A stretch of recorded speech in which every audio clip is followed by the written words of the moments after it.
Respectueux des traditions, les hôtels de l'intérieur du pays, ici le Kupu-Kupu Barong à Ubud, ont le souci de parfaitement s'intégrer à l'environnement en utilisant des matériaux naturels.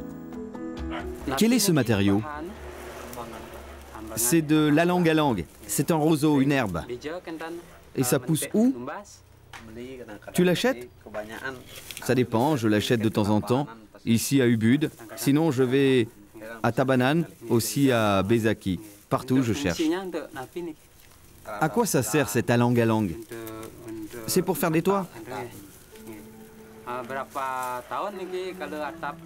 Combien de temps peut résister ce toit? Ça dépend, mais 25 ou 30 ans.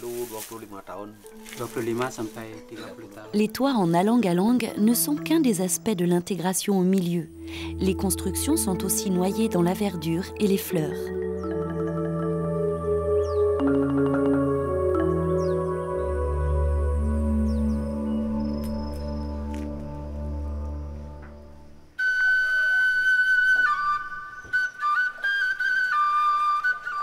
Phénomène nouveau à Bali, l'achat de plantes et d'arbres.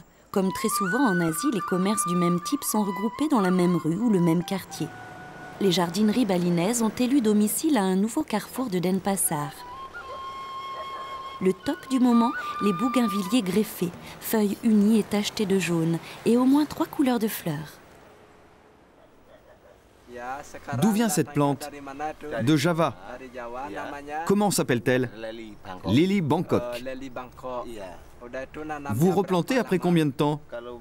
Avec 2 feuilles comme ça, après 2 mois. Et celui-ci, 1 mois.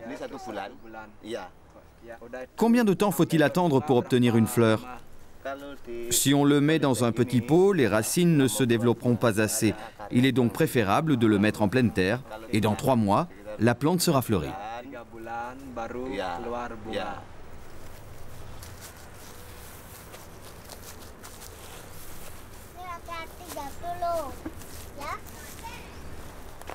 Le rempotage s'effectue dans un mélange de terre et de balles de riz, l'enveloppe qui entoure le grain. Disponible en abondance, notre jardinier l'utilise aussi en paillage. Ne manquant pas d'imagination, il s'est lancé dans la greffe sur de vieux ficus.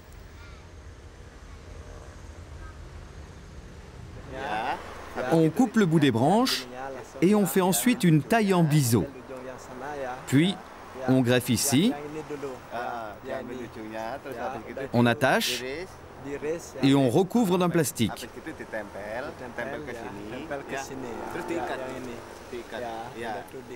Attention, il ne faut pas trop l'exposer au soleil les 2 premières semaines. Après, quand les racines se sont développées, vous l'enlevez et vous pouvez le planter au soleil et attendre 2 ans.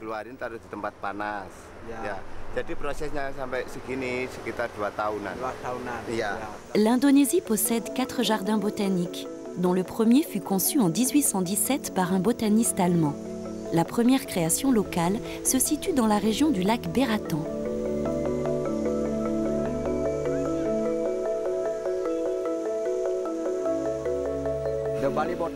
Le jardin botanique de Bali a été fondé le 15 juillet 1959. Le but principal de ce jardin est la conservation des plantes originaires de l'Est de l'Indonésie. Elles sont spécialement récoltées dans les montagnes et les forêts.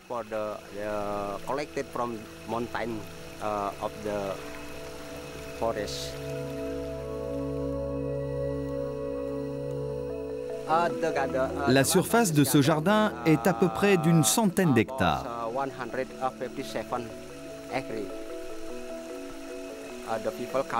Chaque année, plus de 300 000 personnes viennent ici pour pique-niquer, mais aussi pour étudier les plantes.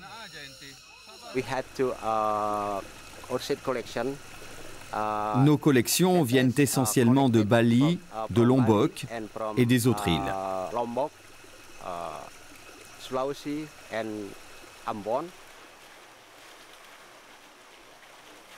Pour les orchidées, elles sont natives de Bali, comme les Vanda tricolores. Hormis les collections d'orchidées et de plantes, nous avons aussi une collection de cactus, de bambous, de plantes cérémoniales et des plantes médicinales.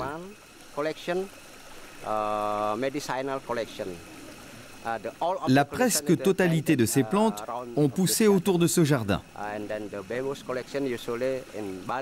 La collection de bambous est très importante, car les bambous sont utilisés à Bali pour la musique, pour les cérémonies traditionnelles, comme les crémations, et pour la construction de maisons.